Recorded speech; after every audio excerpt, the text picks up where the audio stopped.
हम लोग रामगढ़ को समझने का प्रयास करेंगे कि आखिर रामगढ़ में कितने प्रखंड हैं, आखिर रामगढ़ में कितने वोटर हैं और रामगढ़ का जो सबसे बड़ा सिनेरियो है जातीय गणना क्या है, जरा इस पे जानने का प्रयास करेंगे। शर्मा जी बहुत स्वागत है आपको डी फोकस में, और सीधे रामगढ़ की तस्वीरें आपको बतानी है हमारे आवाम को, क्योंकि जनता जानना चाहती है कि जो उपचुनाव है इस बार रामगढ़ का जातीय समीकरण सबसे पहले लोगों को बताए कि आखिर क्यों वहां पर दो कुर्मी प्रत्याशी होने के बावजूद भी दोनों में से एक प्रत्याशी जरूर जीतता है लेकिन तीसरा कोई नहीं आ पाता है रामगढ़ में। आखिर क्या कारण है, क्या सिनेरियो है वहां पर जातीय का?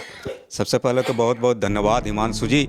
और जैसा कि आपने कहा, रामगढ़ उपचुनाव को लेकर अब जो पिक्चर है वो क्लियर हो गया है। आजसू पार्टी ने प्रत्याशी पहले ही घोषणा कर दी थी और आज उन्होंने नॉमिनेशन भी कर दिया है। कांग्रेस पार्टी ने भी बजरंग महतो को मैदान में उतार दिया है और कहा जाता है कि जो रामगढ़ का क्षेत्र है उसको कुर्मी बहुल क्षेत्र कहा जाता है जातिगत हिसाब से, अगर आप मानेंगे तो।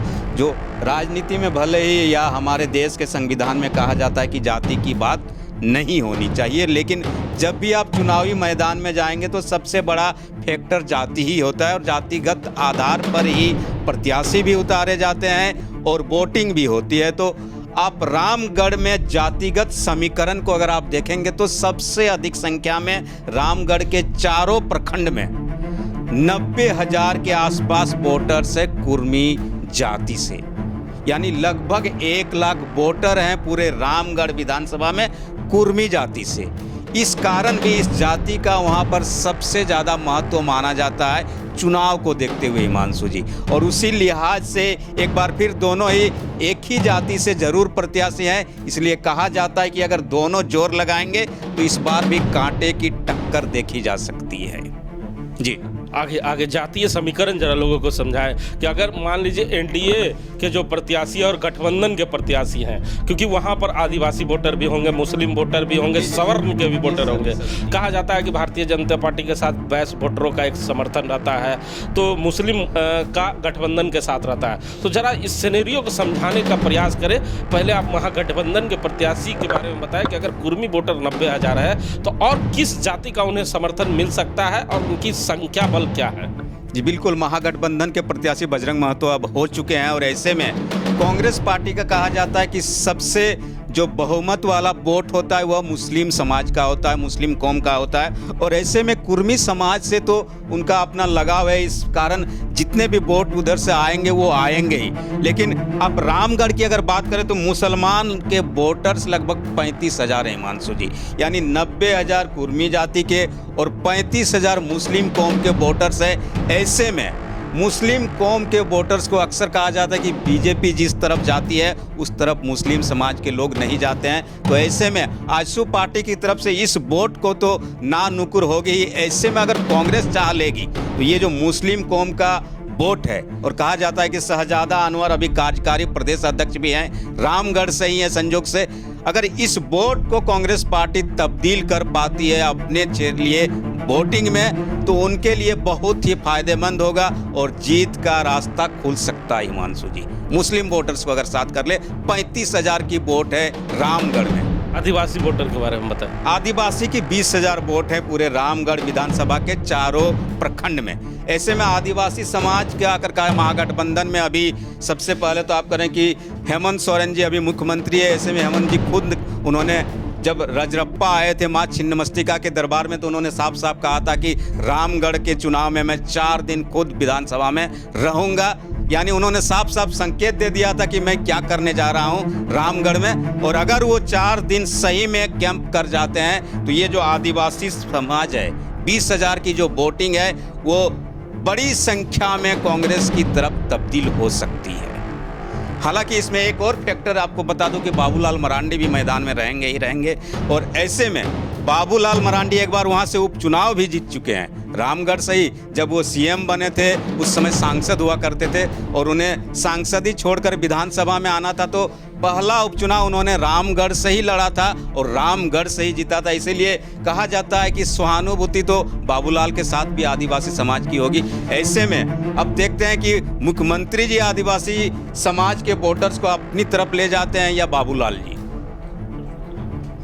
उसके बाद मैं बता दूं कि एक कहा जाता है कि आपने बीजेपी की बात कही, और बीजेपी भारतीय जनता पार्टी कहा जाता है इस बार आजसू के साथ वहाँ है, और ऐसे में बेस्ट जो वोटर्स हैं, बेस्ट वोटर 40,000 हिमांशु जी पूरे रामगढ़ में, तो 90,000 कुर्मी महतो के वोट और 40,000 बेस्ट के वोट। अगर इस बेस्ट के वोट को भारतीय जनता पार्टी पूरे एकजुटता के साथ आजसू पार्टी की तरफ तब्दील कर पाती है, तब तो फिर बहुत ही मुश्किल होगा कांग्रेस पार्टी के लिए रामगढ़ का चुनाव जीतना। साथ ही साथ अनुसूचित जाति के 15,000 वोट हैं वहाँ पर, एससी जिसको कहते हैं उनके भी 15,000 वोट हैं, और ये भी अपने राजनीतिक हिसाब से वोटिंग करते हैं। इसके अलावा जो स्वर्ण हैं जिनको जनरल कहा जाता है उनके 20,000 वोट हैं। तो ये जो 20,000 वोट है, इन दोनों वोट को, एससी को और जनरल को, किस तरीके से दोनों जो प्रत्याशी है या जो गठबंधन है कैसे लुभा पाती है, ये भी रामगढ़ के चुनाव में बड़ा फैक्टर होने जा रहा है। तो आप देख लीजिए कि बैस और आदिवासी को ही अगर कैप्चर करने की कोशिश करती है आजसू या एनडीए गठबंधन, और दूसरी तरफ कुर्मी महतो को और जो मुसलमान समाज हो इसको गठबंधन अगर अपनी तरफ करने के में सफल हो जाती है तो चुनाव तो दिलचस्प होगा। हिमांशु जी, क्या लगता है पूरी दोनों जो पार्टियां हैं, जो एनडीए है, गठबंधन है और महागठबंधन है, दोनों पूरे दमखम के साथ उतरेगी? जैसे हमारे सूत्र बता रहे हैं कि दोनों जो गठबंधन है वो पूरी ताकत झोंक देंगे रामगढ़ में, और ये देखने को मिलेगा। हम लोगों ने बेरमो उपचुनाव में देखा था कि भारतीय जनता पार्टी किस तरह की रणनीति बनाती है, लेकिन कांग्रेस उस किले को भी भेदना जानती है, क्योंकि जितने भी उपचुनाव हुए हैं कांग्रेस ने अभी तक जीता है। ये चुनाव कांग्रेस पार्टी और महागठबंधन के लिए काफ़ी इम्पोर्टेंट है।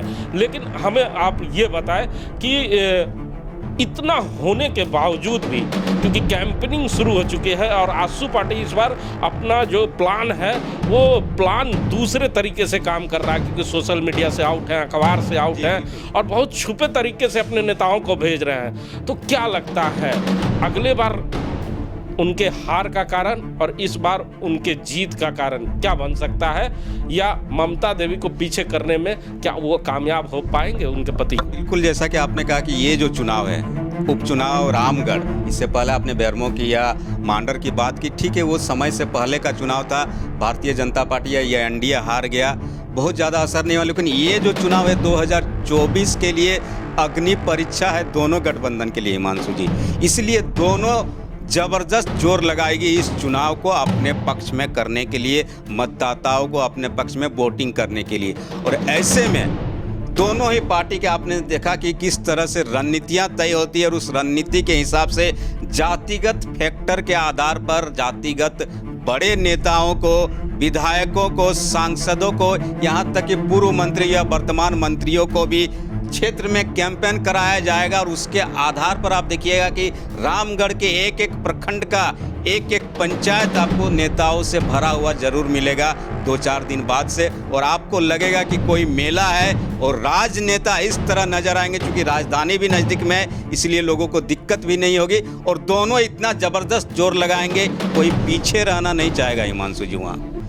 तो सुना ना आपने, रामगढ़ का चुनाव, उपचुनाव झारखंड के राजनीति में एक नया नींव का पत्थर साबित हो सकता है, क्योंकि दोनों गठबंधन चुनाव जीतने के लिए पूरी ताकत झोंकने को तैयार है, और दोनों गठबंधन के उम्मीदवारों की घोषणा होने के बाद रामगढ़ में चहलकदमी बढ़ चुकी है। आवाम भी तैयार है अपने अपने नेताओं का स्वागत करने के लिए, क्योंकि इस बार रामगढ़ के उपचुनाव में वो तमाम चेहरे देखने को मिलेंगे जो 5 सालों में कभी कभी देखने को मिलते हैं। वो तमाम नेता जो एसी कमरों में लंबे समय से बंद हैं, वो अपने एसी कैमरों से बाहर निकलकर रामगढ़ की हसीन वादियों में आएंगे और जनता को तरह तरह के लुभावने वादे करेंगे।